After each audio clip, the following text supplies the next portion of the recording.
On avait commencé à créer une petite base de données pour un jeu en ligne avec nos trois tables, personnages, joueurs et équipements. Je vais ouvrir le projet Access qu'on avait fait. Alors j'ai apporté juste quelques légères modifications. Si j'ouvre les tables, vous allez voir que j'ai ajouté un joueur, un personnage, que j'ai fait quelques petites modifications ici.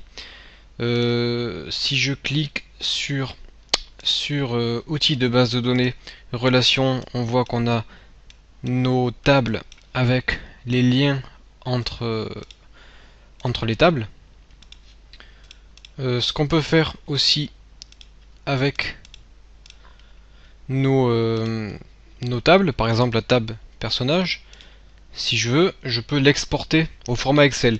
Donc vous pouvez voir que si vous avez fait ce genre de table sur Excel, vous pouvez cliquer sur importer. À ce moment-là, vous allez chercher votre table et vous pouvez l'importer ici dans Access, ça vous la créera automatiquement. D'ailleurs, au lieu de passer par ici, vous pouvez directement faire clic droit sur votre table et cliquer sur exporter. Donc vous voyez que vous pouvez exporter vers Excel, Word, SharePoint, tout ce qui est PDF, XML, HTML.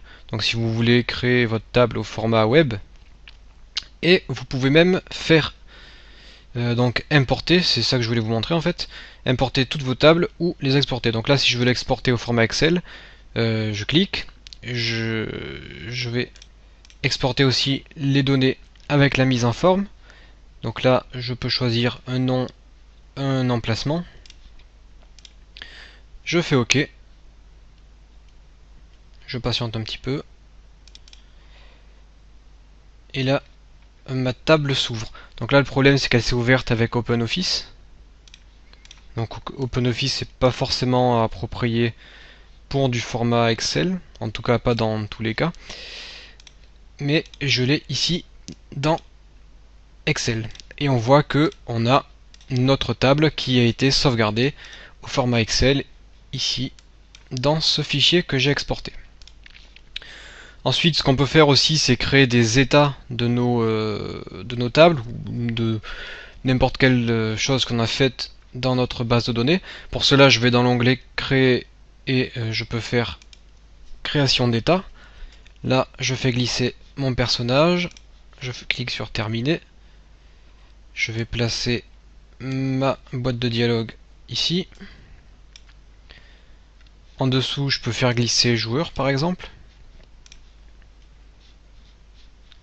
Je vais un petit peu agrandir ma table. Donc là, je suis en mode création. Si je passe en mode état, et bien à ce moment-là, j'ai un petit tableau récapitulatif qui m'indique tout ce qui est contenu dans ma table personnage, tout ce qui est contenu dans ma table joueur. Donc ça, c'est un petit récapitulatif si vous voulez créer un dossier contenant eh bien, les informations qui se trouvent dans vos tables. Donc là, je vais fermer, j'enregistre pas, je supprime. Et on va passer au vif du sujet. Donc dans cette vidéo, je vais surtout vous montrer comment faire quelques petites requêtes dans Access avec nos bases de données.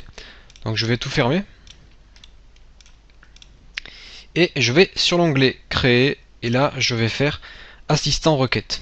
Donc on va voir les deux types de requêtes que l'on peut faire. Là on se met en assistant requête, on sélectionne une requête simple, je clique sur OK. Là on va nous demander les tables que l'on veut interroger. Donc nous par exemple on veut interroger la table joueur. On va tout faire passer à droite et on va interroger la table personnage. Je fais suivant, donc là je fais encore une fois suivant, je laisse tout par défaut et je fais terminer. Donc là on a nos deux tables joueur plus personnage et je vais pouvoir faire des requêtes.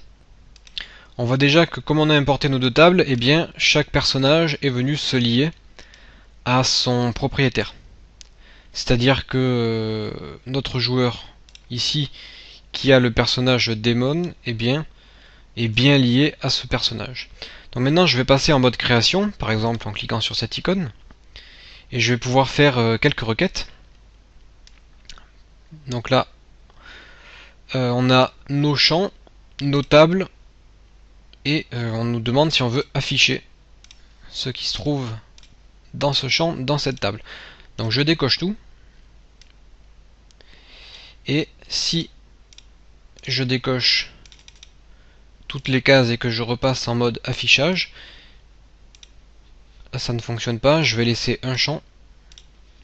Je repasse en mode affichage. Et bien on voit qu'on n'a qu'un champ qui est affiché ici. Donc en gros ce que j'ai demandé dans ma requête, c'est d'afficher tous les noms des joueurs.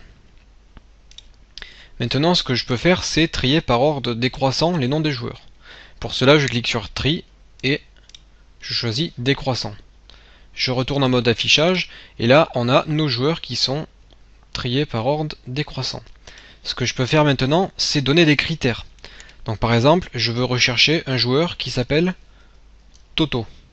Je passe en mode affichage et ça m'affiche le joueur Toto. Maintenant, si je veux connaître le personnage possédé par Toto, eh bien, je vais afficher les joueurs qui s'appellent Toto et je coche personnage. À ce moment-là, je vois que Toto a le guerrier légendaire. Si je veux afficher par exemple le niveau de Toto, je vais chercher dans ma table niveau, je clique, et si je veux aussi afficher son argent par exemple, je clique ici, et je peux voir que j'ai Toto, son personnage, son niveau et l'argent qu'il possède.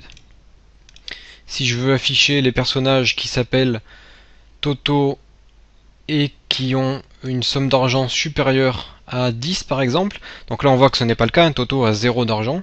Si je veux afficher que les Toto qui ont plus de 10 en argent, je mets le symbole supérieur à 10. Là je vais voir en mode affichage et on voit que plus rien ne s'affiche puisque aucun joueur n'a plus que 10 en argent. Par contre, si je vais modifier la somme d'argent de Toto et que je marque 10, à ce moment-là, je retourne dans ma requête, je repasse en mode création, je vais effacer ça, voilà, donc là j'ai Toto qui s'affiche, et si je marque égal à 10, eh bien Toto va bien s'afficher. Donc par exemple, on peut afficher tous les personnages joueurs, tous les personnages, oui, triés par niveau.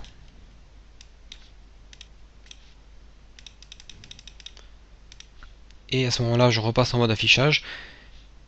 Là, petit souci. Je vais enlever le critère Toto.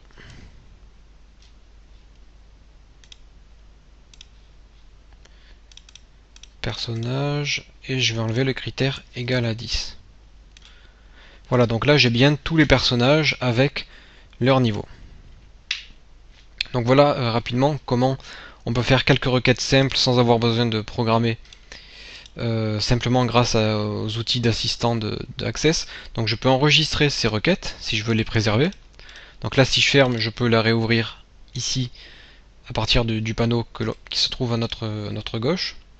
Et si je fais une création de requête manuelle, donc c'est-à-dire sans l'assistant d'Excel, eh bien je peux sélectionner ce que je veux. Donc la table joueur, je fais ajouter, je vais mettre uniquement la table joueur.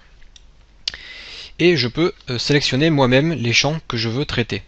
Par exemple, si je veux afficher uniquement les joueurs qui ont plus de 20 ans, je vais faire un tri par âge, un tri croissant, et critère si l'âge est supérieur à 20.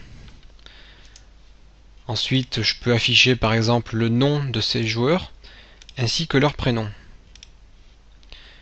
Et là, si je passe en mode affichage, j'ai l'âge trié de façon croissant et donc j'ai que des joueurs qui ont plus de 20 ans qui s'affichent avec leur nom, leur prénom et leur âge. Maintenant on voit que il n'y a que 2 joueurs qui ont plus de 30 ans. Si jamais je modifie 20 par 30, à ce moment là j'aurai que 2 joueurs qui s'afficheront dans ma table. Donc là, ça n'a pas l'air très utile vu comme ça, puisqu'on a nos tables qui sont presque vides. On n'a que quelques joueurs et quelques personnes.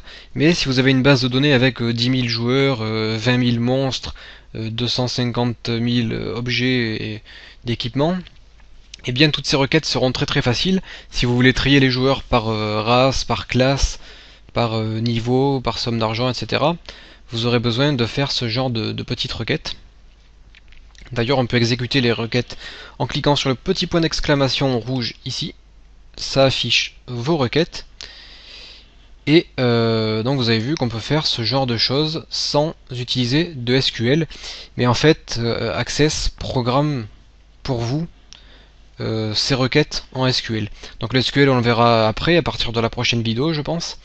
Mais si on clique ici sur l'onglet SQL, on voit qu'on a déjà un bout de code qui s'est écrit. Et en fait, c'est ce bout de code qui est exécuté lorsqu'on lance notre requête. Et dans ce bout de code, on nous demande d'afficher l'âge, le nom, le prénom des joueurs ayant plus de 30 ans, triés par ordre croissant.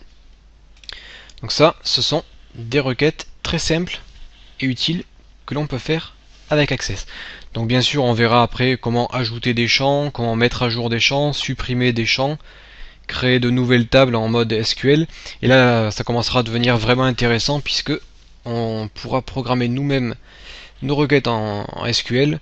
Et là, on verra que ce langage peut devenir très puissant lorsqu'il s'agit de traiter des bases de données.